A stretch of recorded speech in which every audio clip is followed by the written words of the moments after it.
이번에 우리는 은사주의에 대해서 강의를 좀 준비했습니다. 우리가 이단의 실체에 대해서 계속 시리즈로 우리가 강의를 하고 있는데, 처음에는 이제 신천지에 대해서 했었고요. 그리고 두 번째는 칼빈주의에 대해서, 그리고 오늘은 은사주의에 대해서 우리가 공부를 하려고 합니다. 앞으로 이제 이 부분들은 계속 할 것이고요.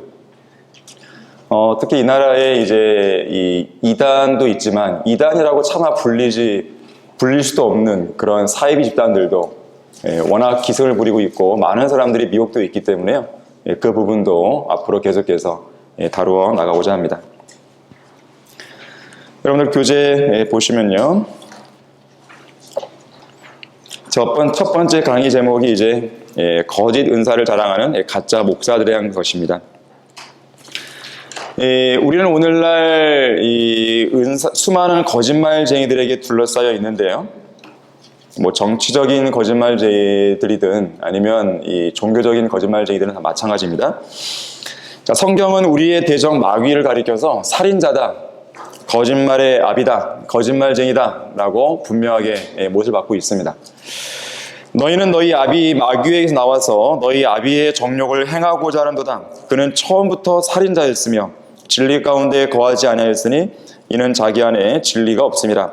그가 거짓말을 할 때는 자신에게서 우러나와 한 것이니 이는 그가 거짓말쟁이요 또 거짓말의 아비이기 때문이라. 자, 요한복음 8장 44절의 말씀입니다. 이 세상에는 이런 마귀의 속성을 잘 드러내는 존재들이 있어요. 대표적인 사람들이 이제 로마 카톨릭이 그렇고 또 공산주의자들이 그렇고 모슬렘들이 그렇고 그리고 각종 이단들이 그렇지만 특히 그 중에서도 은사주의자들이 그런 것이에요. 여기에 교재도 나오지만 사탄의 강력한 미혹 속에 은사주의자들이 자주 사용하는 미끼들이 있어요. 미끼들. 사람들이 이 미끼에 걸려드는 것이거든요. 이런 말을 많이 하죠. 여러분의 믿음을 해방시키세요. 무엇으로부터 해방시키란 말이에요, 도대체. 이 라디오나 TV를 접촉점으로 삼아서 손을 올려놓으세요. 은사주의자들, 소위 말하는 신유자들이 항상 강조하는 것이 접촉점이에요. 접촉점. 무언가 접촉점을 마련해서 자신의 능력이 전달되게 함으로써 그 사람을 치유할 수 있다라든지 이런 거짓말을 하는 것이죠. 자기의 손을 직접 대든지 아니면 TV나 라디오에서는 직접 손을 댈 수 없으니까 그 브라운관이 직접 대라 그래요. 그렇게 하면 능력을 받을 수 있다고 이야기를 하는 것이죠. 사기꾼들이죠. 또 이런 말도 하죠. 마귀는 패배했습니다. 여러분은 그를 결박할 수 있어요. 요한계시록 20장에 보게 되면 천년왕국 때 사탄이 결박당하는 내용이 나오잖아요.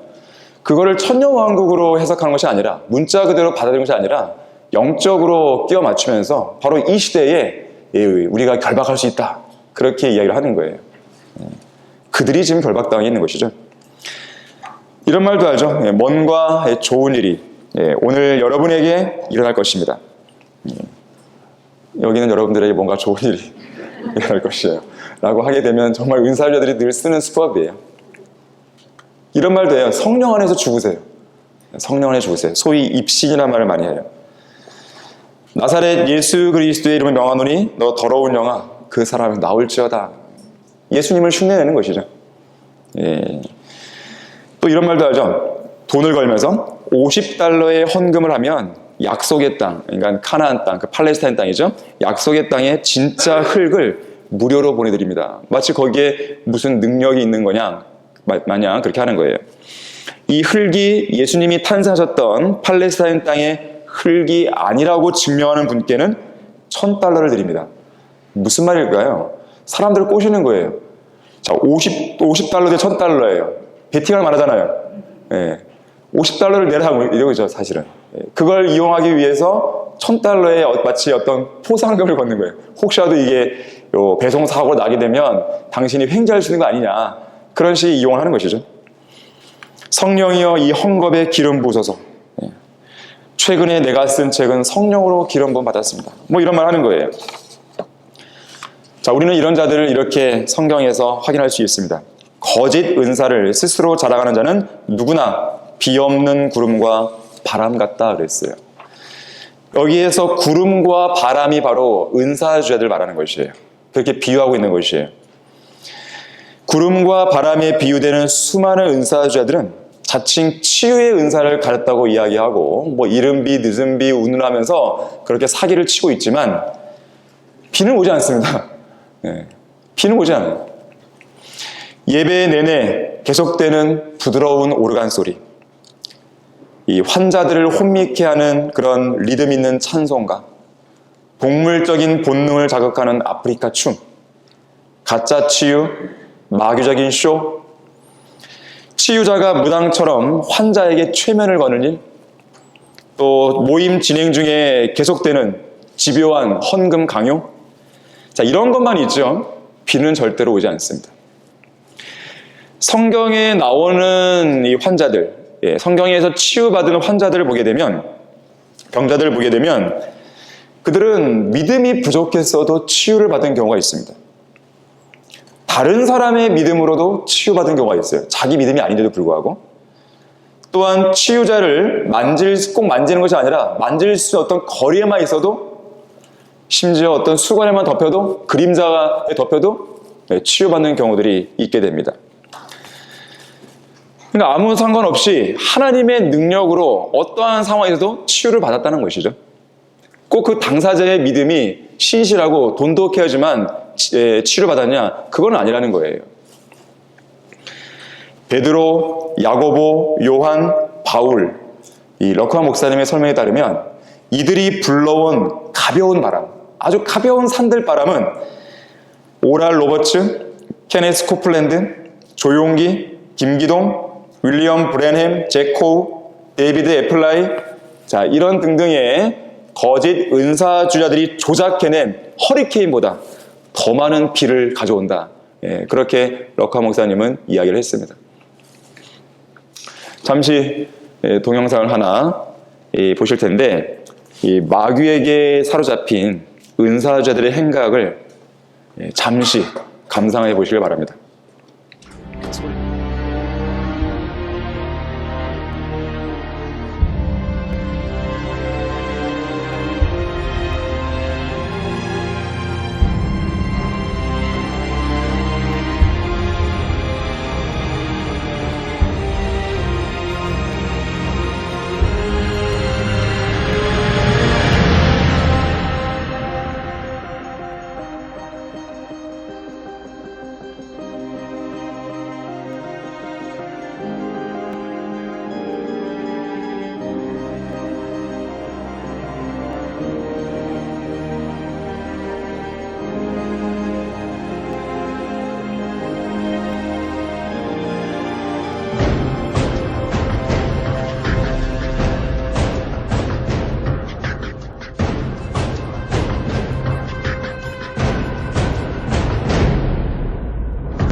creation is groaning.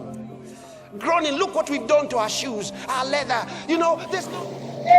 이런 것들이 오늘날 뭐 은사주자들의 집회가요. 뭐 지금도 이어지고 있어요. 지금도. 약간 지금도 이제 이루어지고 있고, 이 마귀적인 그런 행각과 그런 쇼들은 지금도 이어지고 있는 것입니다.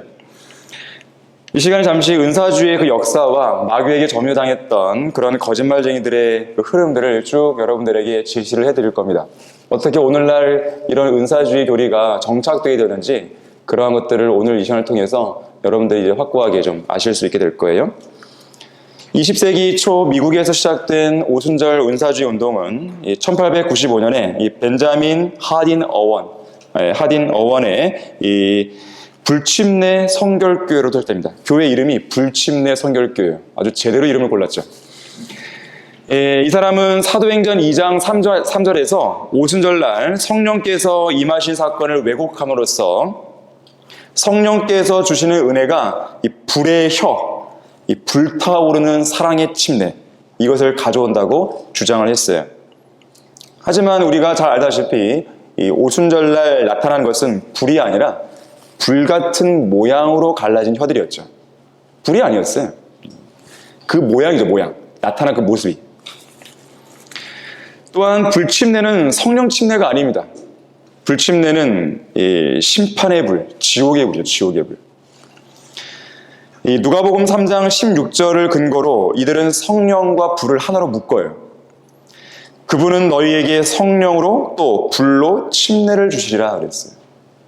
근데 이어지는 문맥을 보게 되면요, 성령과 불은 하나로 묶일 것이 아니에요. 성령 침례는 성령 침례고 불은 이어지는 문맥에서 보게 되면 지옥 불임을 알게 됩니다.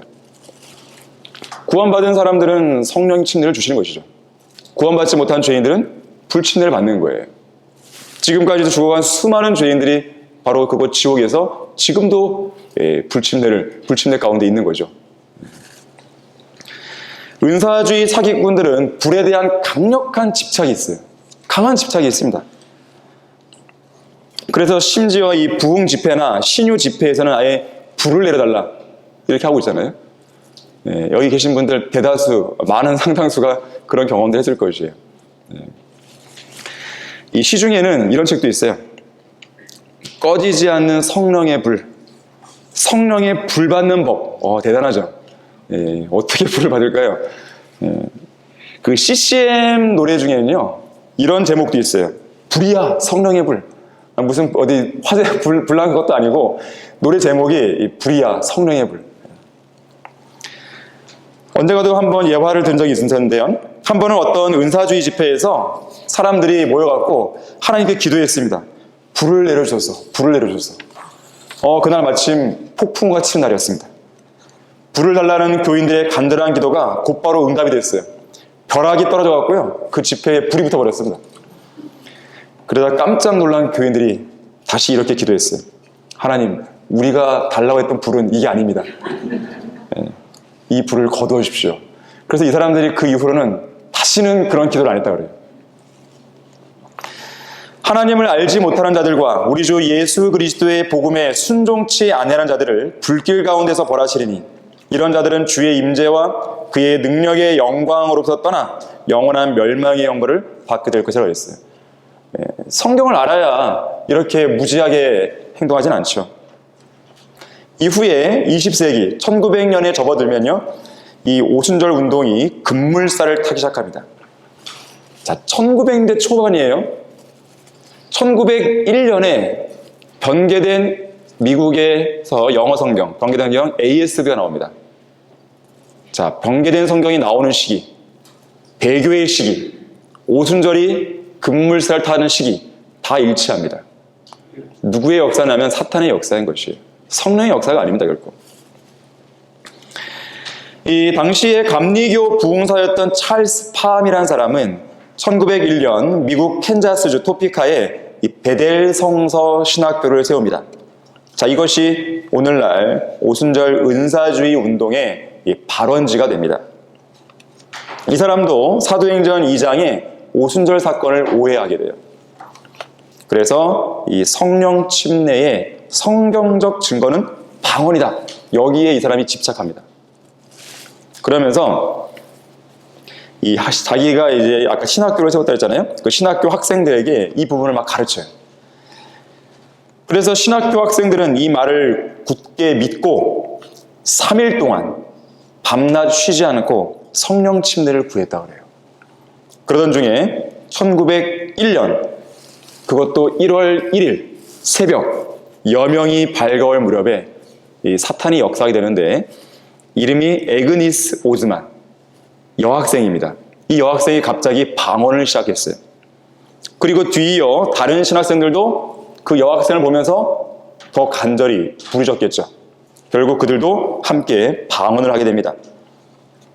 하지만 그것은 성령의 역사가 아니었어요. 사탄의 역사였어요. 이 시간에 우리가 사도행전을 다 공부할 수는 없는 것이기 때문에 다 말씀드릴 수 없지만 이유는 많이 있어요. 그 중에 한 가지만 대표로 말씀드리면 오순절날 성령 침례의 증거는 방언이 아니었습니다. 성령 침례의 증거는 방언이 아니었어요. 예, 오늘 이따가 이제 세 번째 시간에 여러분들이 이 방언에 대해서는 자세하게 배울 것이지만요. 이 당시에 성령 침례를 받은 사람이 모두 다 방언한 것도 아니었어요.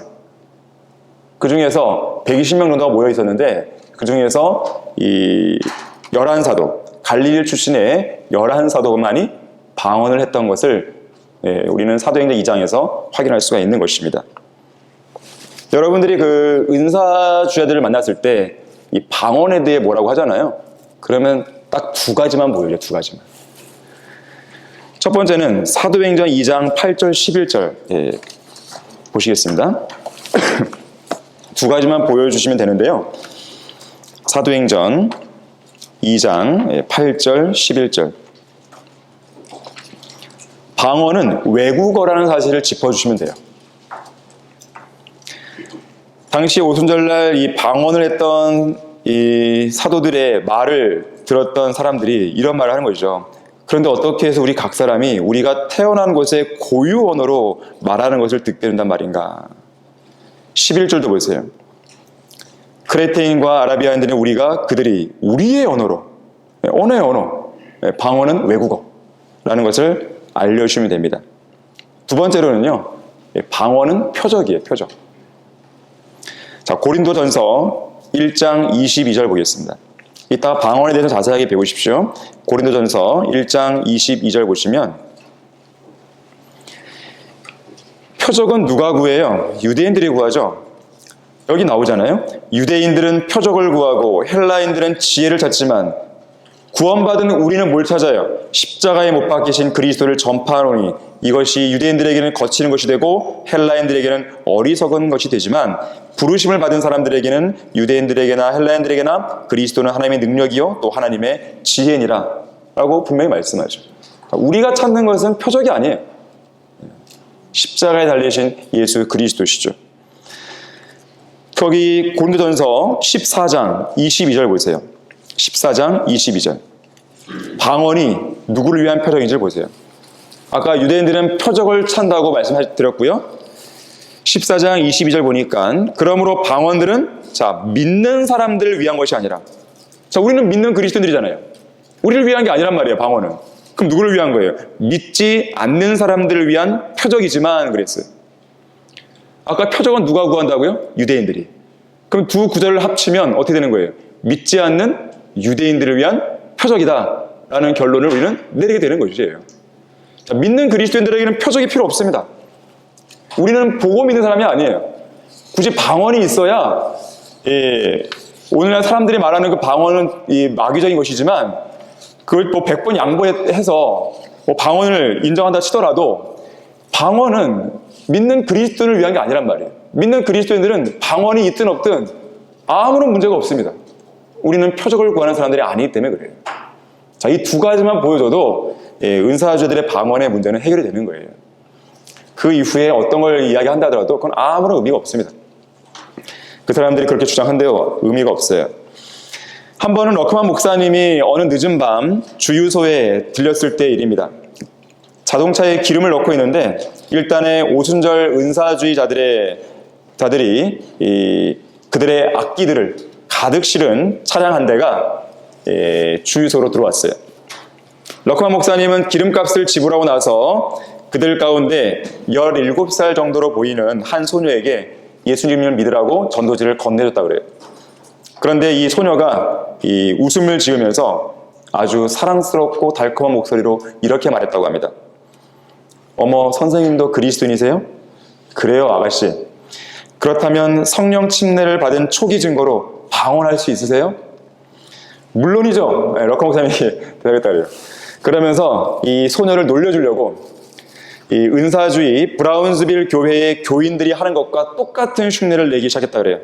이 팔과 다리를 이렇게 딱 뻣뻣하게 펴고 손을 퍼덕퍼덕거리면서 이 아주 경건하게 하늘을 다 응시한 채 눈알을 막 이리저리 굴리면서 아무 말이나 하게 내뱉었어요.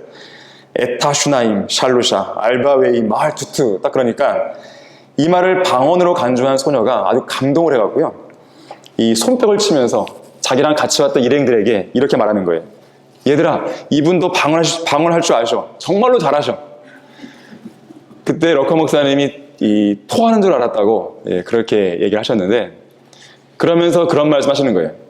은사주자들을 속이는 것은 식은 죽 먹기답니다. 뭘 어떻게 해도 그들은 막 속아 넘어가는 거예요. 그러니까 아까 그런 영상들이 나오는 거예요. 그게 정말로 성령의 집회이냐? 그렇게 사람들은 착각하고 있는 것입니다. 1906년에는요, 미국 로스앤젤레스의 흑인 목사 윌리엄 시무어가 아주사 거리를 중심으로 소위 성령 운동을 일으킵니다. 이 은사주의 운동과 관련해서 이 아주사 거리는 아주 유명하게 알려져 있습니다. 그렇게 해서 이 방언이 확산되고 은사주의 운동이 본격적으로 확산되기 시작해요.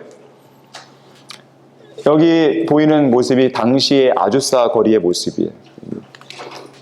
이것은 이제 오늘날 현대의 아주사 거리에서의 집회하는 모습이고요. 그런데 이때를 같이 해서요, 우리나라에서도요, 평양 대부운동, 소위 말하는 그 평양 대부운동이 일어납니다. 1907년이었어요. 길선주 목사를 중심으로 일어났어요. 근데 이것은 부흥운동이 아니에요. 마귀적인 역사입니다. 왜냐하면 부흥의 현장에는 반드시 있어야 할 게 있어요. 첫 번째, 올바른 복음이 있어야 됩니다. 두 번째, 올바른 성경이 있어야 돼요. 바른 성경과 함께하지 않는 부흥은 없어요. 올바른 복음 전파와 함께하지 않는 부흥은 없습니다. 필라델피아 교회 시대를 우리가 쭉 돌아보더라도요, 항상 그 현장에는 바른 성경인 영어 킹제임스 성경이 있었고 그 성경을 기반으로 한 바른 복음이 전파되고 있었고 바른 진리가 선포되고 있었습니다. 바로 거기에서 시작돼서 1차 대각성, 2차 대각성, 3차, 4차, 5차, 6차, 7차, 뭐 때로는 8차까지 말하는데 그런 대각성 운동이 미국 전역을 휩쓸고 다닌 거예요. 하지만 평양 대부운동 거기에는요, 성경이 없었어요. 바른 성경이. 바른 복음이 없었습니다. 오히려 샤머니즘이 있었죠. 오히려 행위 구원이 있었죠. 당시 그들은 공개적으로 죄의 고백을 했다 그래요. 그리고 그에 따른 행동도 있었다고 합니다. 사람들은 이것을 내세우면서 이게 바로 부흥이다라고 증거로 말하지만 그렇지가 않아요. 그것이 오히려 행위 구원을 강조하는 길로 나아가기 때문에 그렇습니다. 선행을 통해서 그들은 구원받으려 했던 것이에요. 일일이 자기 죄들을 회개하고 자백함으로써 그렇게 해서 구원받았다고 착각하는 것이에요. 여러분이 어떻게 구원받았습니까? 여러분이 과거에 지었던 죄들을 일일이 자백하고 회개하고 구원받았나요? 그게 아니잖아요. 우리는 예수 그리스도를 믿고 구원받았다는 것이죠. 일일이 죄를 하나하나 회개하고 자백하면서 또 그것을 자기의 행동을 바꿔가면서 선행을 해가면서 구원받은 게 아니란 말이에요. 행위구원이에요. 특히나 이 길선주 목사는요, 유교, 관성교, 선도교 이런 이 전통 종교들과 샤머니즘에 심취했던 사람입니다. 이거와 기독교를 혼합한 것입니다. 이것이 바로 사탄의 전략이죠. 이 일곱 교회 시대 가운데 퍼가모 교회 시대가 어떤 특징이 있습니까? 퍼가모의 뜻이 뭐냐면 숱한 결혼이에요. 기독교와 세상이 혼합되는 것이에요. 기독교와 바빌론 종교가 혼합되는 것이에요. 기독교와 이교도가 혼합되는 것이에요. 기독교와 즉 교회가 세상 정부와 혼합되는 것입니다. 그렇게 해서 탄생된 게 뭐예요? 로마 카톨릭이에요. 그거는 기독교가 아니에요. 로마 가톨릭 교회가 아닙니다. 사탄의 집단이죠. 마찬가지예요. 길선주 목사는 자신이 갖고 있었던 유교, 관성교, 선도교 이런 샤머니즘적인 종교들과 합해서 기독교를 혼합시켰을 뿐이에요. 바로 거기에서 새벽 기도가 나온 거예요. 새벽 기도. 먼 옛날 어머니들이 정한수를 떠놓고 새벽마다 아침에 자녀들을 위해서 간절히 빌고 했던 지성이면 감천이다. 이 믿음 아닌 그 믿음으로 했던 그 모습이 새벽 기도로 발전된 것입니다. 오늘날 새벽 기도로 돈 번 교회가 있죠. 명성교회입니다. 특별 새벽 기도 집회.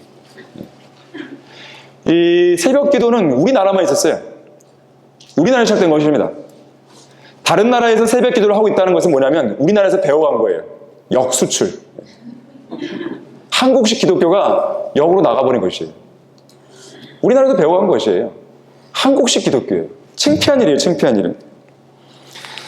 1920년에서 40년 사이에 가게 되면 은사주의 운동이 절정에 달합니다.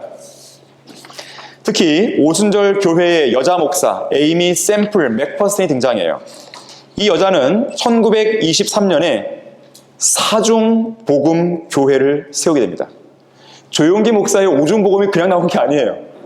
이 사중복음의 그런 물결 속에서 쭉 이어져가는 흐름이에요. 맥락이에요. 거기서 하나를 더 덧붙인 거예요. 이 여자는 성령 세대를 강조했어요. 성령 세대. 그러면서 이른비 늦은비 신앙을 이야기합니다. 바로 이 여자에게서 시작된 거예요. 이른비 늦은비. 이른비와 늦은비 신학의 내용은 이런 것이죠. 이 여인은 비를 성령으로 해석했어요. 성령으로. 빈들의 마른 풀같이 시들은 나의 영혼. 그러면서 이 단비를 내려달라고 하잖아요. 사도행전 2장에서 오순절날 성령께서 오신 건 이른비고 1900년대에 와서 은사주의 운동을 통해 내리신 비는 늦은 비다. 이렇게 이 여자가 주장하기 시작한 겁니다. 그러면서 요엘서 2장 23절을 들먹거리기 시작한 거예요. 한번 찾아보겠습니다. 요엘 2장 23절입니다. 전혀 그들과 관계없는데 마치 자기들과 연관된 것인 마냥 이 구절을 오용하고 왜곡했던 것이죠. 자, 요엘 2장 23절 보시면 너희 시온의 자녀들아. 자, 지금 누구에게 말하는 거예요? 시온의 자녀들이에요. 시온의 자녀들. 그리스도인이 아니에요. 유대인들이죠. 그때에 즐거워하고 주 너희 하나님을 기뻐하라. 이는 그가 이른 비를 너희에게 적절히 주셨으며 또 그가 너희를 위하여 비를 내려주시되 이른 비와 늦은 비를 첫째 달에 내리게 하실 것입니다. 자, 이른 비와 늦은 비를 내리는 것도 어때요? 첫째 달에 한 번에 내리죠. 무슨 오순절날 한 번 오고 이른 비가, 그 다음에 늦은 비는 1900년이 지나서야 내리고, 무슨 1900년의 간격을 두고 비가 오는 게 아니란 말이에요. 더군다나 여기서 누구에게 말하는 거예요? 이스라엘 백성들에게 말하는 거예요. 여기서 말하는 시온의 자녀들은 은사주자들이 아닙니다. 전혀 자기들과 무관한 그런 구절들을 가지고 끼워 맞춰버린 것이죠. 이른 비와 늦은 비는 성령님과 아무 관계가 없습니다. 여기서 말하는 이른 비와 늦은 비는요, 이어지는 문맥을 쭉 보면요, 이 땅의 작물들, 농작물들을 풍요하게 만들어주는 실제적인 비입니다. 실제 비가 오는 거예요. 무슨 어떤 다른 걸 상징하는 게 아니고 문자 그대로의 비가 내리는 거예요. 그러면 이 땅이 풍요로워지는 것이죠. 그건 하나님께서 이들에게 복을 주시는 거예요. 자, 이것이 언제냐면 예수 그리스도의 재림 때. 여러분들이 그 요한계시록을 이제 공부해 보신 분들은 알겠지만 요한계시록 11장에 보게 되면 두 증인이 활동하잖아요. 7년간의 환란 시대 중에서 이 후반부 3년 반의 기간 동안 이 두 증인이 예언을 하면서 활동합니다. 그 기간에 이들이 하는 일 중에 하나가 뭔지 아세요? 비가 오지 않게 하는 겁니다. 이 땅에 기근이 드는 거예요. 3년 반의 기근이에요. 마치 어느 때와 똑같습니까? 과거의 엘리야의 시대처럼. 그 극심한 기근 끝에, 즉 재림이 있을 것인데 그 재림 직전에 곧바로 비가 내리는 거예요. 이른 비와 늦은 비가 한꺼번에 내리는 것입니다. 자, 성경을 있는 그대로 해석하고 문맥과 문맥을 비교하면 모든 것들은 어려운 게 없어요. 그대로 이해가 됩니다. 성경을 문자적으로 해석하지 않고 영적으로, 비유적으로 해석하는 순간 그리고 대상을 잘못 적용하는 순간 엉뚱한 길로 나가게 되는 것이죠. 자, 야고보서 5장 7절 8절 한번 찾아보겠습니다. 자, 성경에서 비는요, 예수님의 재림과 연관되어 있지 성령님과 연관된 게 아니에요. 예수님의 재림 때 실제 문자 그대로의 비가 온다는 걸 보여주는 거예요. 야고보서 5장 7절 8절 보시면, 그러므로 형제들아 주께서 오실 때까지, 이게 뭡니까? 재림이죠. 오실 때까지, 재림 때까지 인내하라. 보라, 농부가 땅에서 나는 귀한 열매를 바라고 이른 비와 늦은 비를 받을 때까지 오래 참나니. 여러분은 농부가 성령 하나님을 받기를 바라고 있다고 생각하십니까? 이 구절 보면서? 아니잖아요. 농부는 말 그대로 이른 비가 늦은 비를 바라는 거예요. 오래 참나니 너희도 인내하며 마음을 견고케 하라. 주의 오심이 가까움이라. 실제로 예수님의 재림 때 있을 그 문자 그대로의 이른 비와 늦은 비를, 다시 말하자면 극심한 3년 반의 그 기근을 해결해줄 그 비를 기다리게 되는 것이죠. 그래서 이 환란 시대를 살아가는 유대인들은요, 이 비가 내릴 때 딱 생각하는 거예요. 아, 예수님이 이제 오시는구나. 예수님이 이제 오시는구나. 이 비가 내리는 것이 그들에게는 재림의 첫 신호탄이 되는 것이에요. 그 가운데 그들은 대대적으로 회개를 하게 될 것입니다. 그런 가운데에 하나님께서는 성령을 모든 육체 위에 부으실 것이에요. 자, 요엘서 2장 28절 보세요. 문자 그대로의 비가 내리는 가운데에 하나님께서는 그들 위에 성령을 부으실 것이고, 그 가운데 그들은 대대적으로 회개를 하게 될 것입니다. 예수님을 이제 메시아로 말아드리는 것이죠. 자, 요엘서 2장 28절 보시면, 자, 그 후에 어떤 후에예요? 지금 아까 우리가 23절 봤지만 23절부터 27절까지는 뭐예요? 이른 비와 늦은 비가 내리는 거예요. 그러면서 땅이 풍요로워지는 것입니다. 즉 이른 비와 늦은 비가 내린 후에예요. 비 자체가 성령님이 아니란 뜻입니다. 그 내린 후에 내가 내 영을 모든 육체 위에 부으리라. 그러면 너희 아들들과 너희 딸들이 예언할 것이요, 너희 노인들은 꿈들을 꿀 것이며 너희 청년들은 환상을 보리라. 또 그 날들에는 내가 남종들과 여종들 위에도 내 영을 부어주리라. 내가 하늘들과 땅에 이적들을 보이리니 피와 불과 연기 기둥들이라. 주의 위대하고 두려운 날이 오기 전에 해가 흑암으로 달이 피로 변하리라. 과연 오늘날 은사주의 운동이 일어난다고 하는 사람들이 지금 31절 이것이 이루어졌나요? 막 이 해가 흑암으로 변하고 달이 막 피로 변하고 있나요 지금요? 과연 정말로 성령께서 그들에게 임했다고 한다면 이러한 일들도 일어나야 될 거 아니겠어요? 불과 연기 기둥들, 하늘들과 땅에 이적들이 막 나와야 될 거 아니겠어요? 근데 없잖아요. 거짓말쟁이들이죠. 이 CCM 중에요, 마지막 날에라는 노래가 있어요. 마지막 날에. 이 요엘서 2장 28절 29절을 가지고 작사 작곡한 거예요. 그 가사가 이렇습니다. 마지막 날에 내가 나의 영으로 모든 백성에게 부어주리라. 자녀들은 예언할 것이요, 청년들은 환상을 보고 아비들은 꿈을 꾸리라. 주의 영이 임하면 성령이여 임하소서, 성령이여 우리에게 임하소서.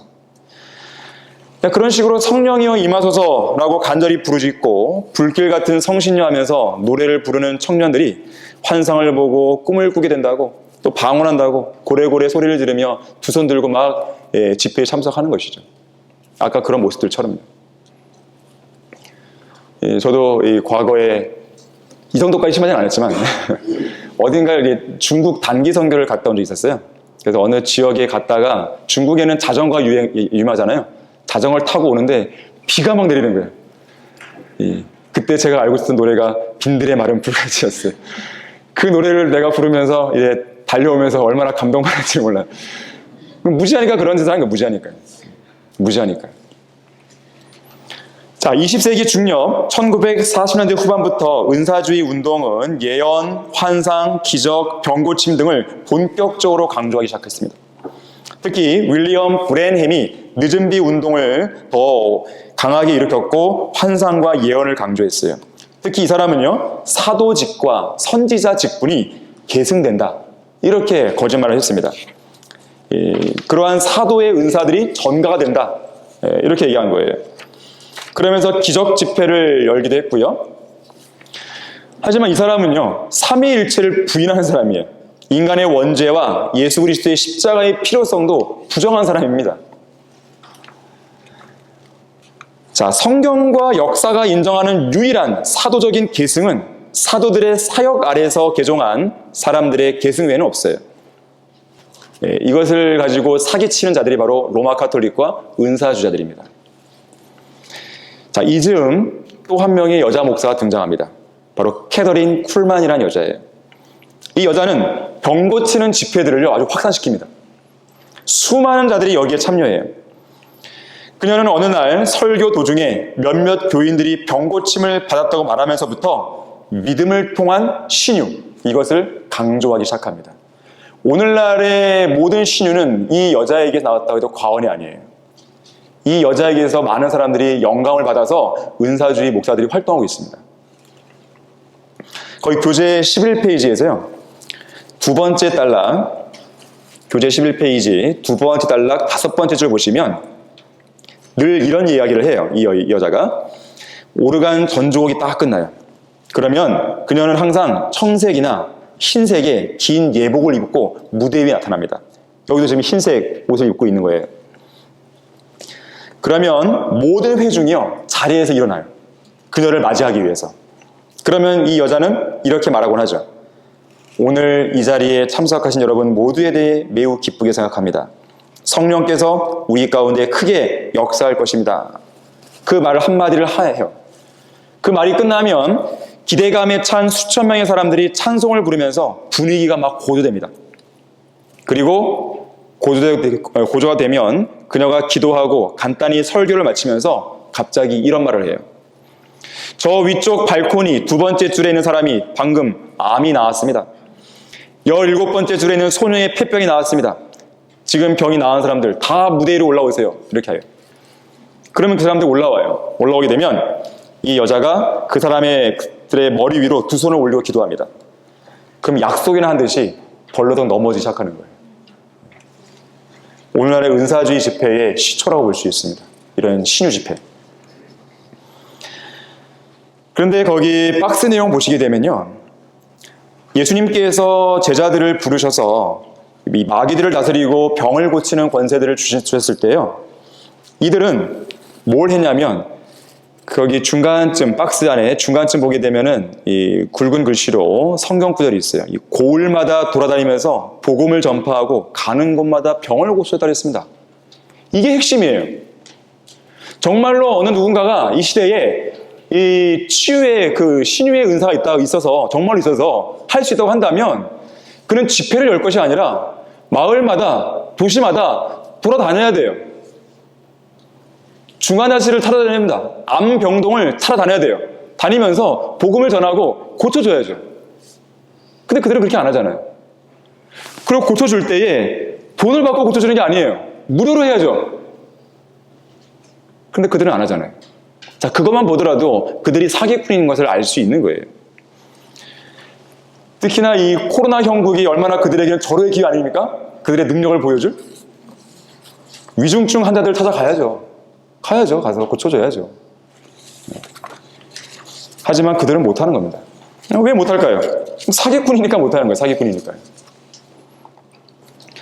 그 다음 등장하는 사람이 바로 오랄 로버츠예요. 이 사람은 상당히 유명하게 알려져 있죠. 이 사람도 병 고치는 신유자로 자처하면서 집회를 열었습니다. 하지만 이 오랄 로버츠의 집회는요, 다른 어떤 은사주의 집회보다도요, 가장 사기극 중에 사기극이었어요.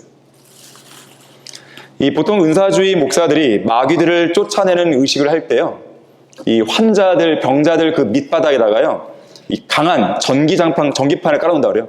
그래서 이 예수 그리스도의 명하노니 이 마귀가 나갈지어다. 그러면 전기가 순간 들어오는 거예요.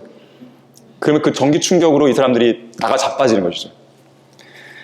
근데 한 번은 이 전기가 오작동이 일어나고 어떤 아이를 넘어뜨려야 되는데 이 아이가 안 넘어지는 거예요. 그런 일도 있었어요. 또 한 번은요, 어떤 천막 집회를 하고 있었는데 갑작스럽게 몰아닥친 돌풍이 천막을 덮쳐갔고요. 7명의 사람이 병원에 실려간 일이 생겼습니다. 이 신유의 은사를 받았다고 자랑하는 오랄 로버츠는 그 7명 중 단 한 사람도 치유하지 못했어요. 그냥 병원으로 보내야 했습니다. 한 번은요, 어떤 집회에서 이런 말을 했어요. 오늘 여러분에게 무언가 좋은 일이 날 것입니다. 근데 그날 저녁 자기의 아들이 권총으로 자살했어요. 자, 그런 일들이 있는 것이죠. 1980년대에 들어오게 되면요, 존 윈버가 찬양 사역을 소위 시작합니다. 그러면서 그 유명한 비냐드 운동.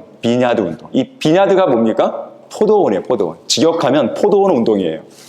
포도원을 세우는 운동, 그런 겁니다. 그래서 표적과 기사와 치유 등을 통해서 능력 있는 복음 전도를 강조하는 이 오순절 운동, 또 은사 운동, 이런 걸 가리켜서 소위 비냐드 운동이라고 지칭을 하고 있어요. 여기에는 병고침, 마귀를 쫓아내는 것, 진동, 거꾸러짐, 이런 현상들이 성령께서 임하신 표적이라고 이들은 사기치는 것이죠. 이 즈음에요, 우리나라에도 있었어요. 우리나라에서도요, 이 이름이 예태해, 어려운데 예태해. 예태해라는 사람이 백봉산 기도원 영성수련회에서요, 이 쓰러짐, 입심 이런 것을 행하기 시작합니다. 이 은사주의를 주장하는 은사주의 그 배후에 있는 마귀의 영이 전 세계를 막 휩쓸어 다니고 있는 것이죠. 이 존 윈버처럼 비냐드 운동을 주장하는 사람들은요, 이 영적 체험 이것을 강조합니다. 그러면서 몸의 진동, 떨림, 거꾸러지는 현상, 성령 안에서 죽는 것, 심지어 짐승 소리를 내요. 짐승 소리를 막 사람들이 기어다니면서 내는 거예요. 그러면서 이것이 성령께서 임하신 것이다, 이런 말을 하게 됩니다. 이게 소위 말하는 양탄자 시간인데, 사람들이 양탄자에 그냥 누워요. 막 누워서 한 시간, 2시간 막 누워있기도 하고 막 그래요. 그러면서 막 이 짐소리 막 내요. 잠깐 이들의 이 마귀에게 사로잡힌 비냐드 운동의 실체를 잠깐 보겠습니다. 약간 화질이 좀 옛날 거라서 좀 그럴 수 있는데, 그냥 소리로만 좀 들으시면 좋을 것 같아요. 짐승 소리 내는 거예요. 이게 집회에서. 이거를 성령께서 임하셨다 생각합니다. 그럼 막 기어다니고 그래요. 이것이 비냐드 운동에서 나타나는 모습들입니다. 실제로. 저러고 있는 거예요. 막 굴러다니고 막 기어다니고 그래요. 저렇게 막 웃고 하는 것이에요. 여기 줄 달린 거 보세요, 줄? 네, 개처럼 끌고 다니고요. 여우 같은 목소리를 내고요. 이런 짓을 하는 거예요, 이런 짓. 이것이 비냐드 운동에서 일어나는 일들입니다, 실제로. 이게 과연 성령 운동이겠어요? 마귀에게 사로잡힌 자들의 모습이죠. 1994년에는요, 랜디 클라크가 캐나다 토론토에 있는 존 아노트의 교회에서 소위 말하는 토론토 축복, 토론토 블레싱이라 불리는 비냐드 현상, 소위 말하는 거룩한 웃음 운동을 일으킵니다. 아까 웃음소리 나왔지만 그걸 거룩한 웃음이라고 얘기해요. 그렇게 웃는 것을 하나님께서 축복해 주셨다, 성령님이 임하셨다, 그렇게 이야기를 하는 것이죠. 이들의 사기 행각에 대해서는 여러분들 거기 교재 14페이지 9번 내용에서요, 이 세 번째 줄 보시게 되면 러커 목사님이 경험했던 내용이 있어요.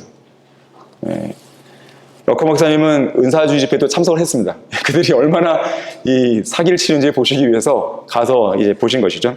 나중에 한번 읽어보시길 바라요. 자, 1995년부터는요, 미국 플로리다주 펜사콜라 브라운스빌에서요, 이 존 킬패트릭에 의해서 비냐드 현상들이 나타납니다. 여의도 순복음교회의 조용기 목사는 자신이 펜사콜라 비냐드 운동을 예언했다고 말했어요. 아주 자랑삼아.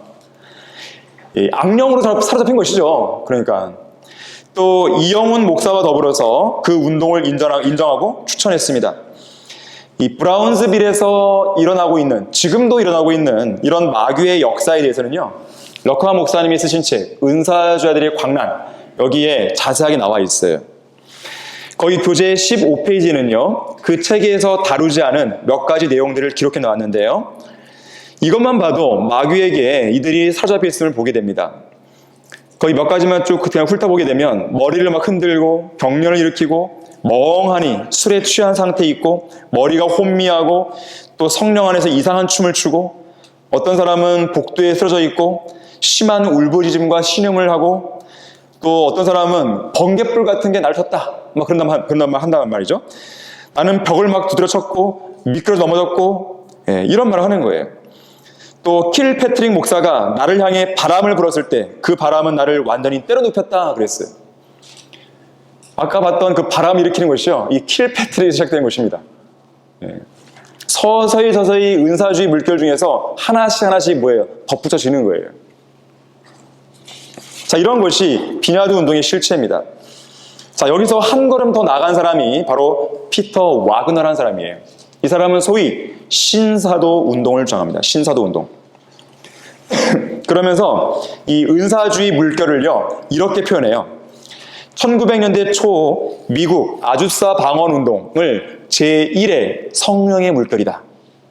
그리고 60년대, 70년대 일어난 은사 운동을 제2의 성령의 물결이다. 그리고 80년대에 일어난 비나드 운동을 제3의 성령의 물결이다. 자, 이것을 하나로 딱 묶어갖고 제2차 사도들의 시대가 시작된 거다. 그렇게 얘기해요.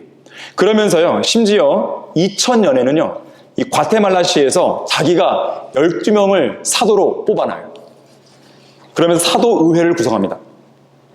그리고 자기는 자기는 계시를 받았다고 얘기하면서 이 사도들을 다스리는 권세가 나에게 있다고 얘기해요. 예수님을 흉내내는 거죠.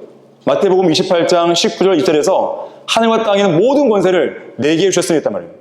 그것을 마치 이 피터 와그너는 나에게 주었고 내가 세운 사도들에게 내가 그들에게 줄 수 있다. 이런 말을 하는 거예요.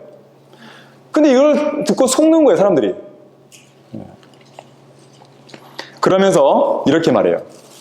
이 신사도 운동을 이야기하면서 기성 부단들은 낡은 가죽 부대이고 자기가 일으킨 신사도 운동은 새 가죽 부대이다.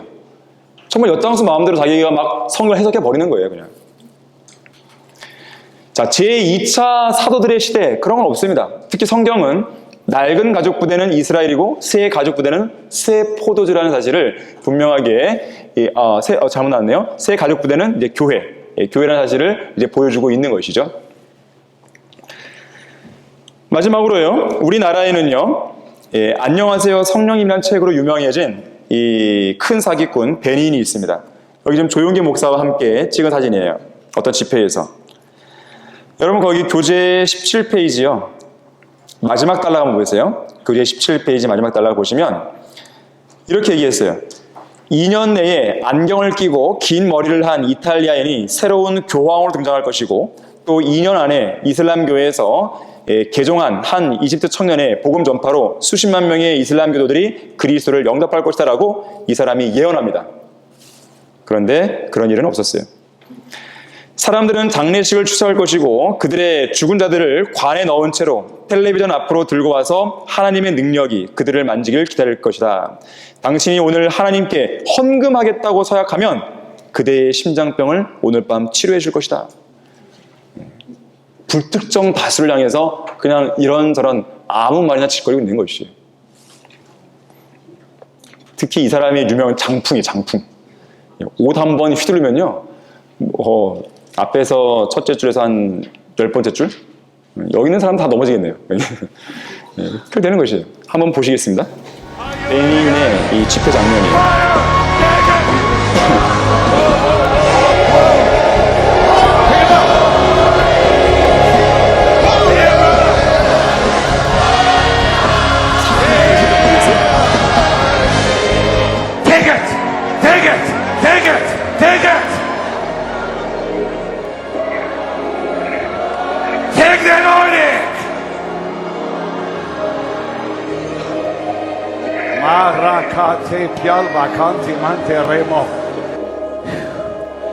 Take the fresh breath of the Spirit.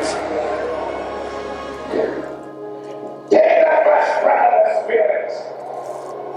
여기까지 한번 보시죠. 이런 마귀적인 사기극을 이 베니는 계속하고 있는 것이에요.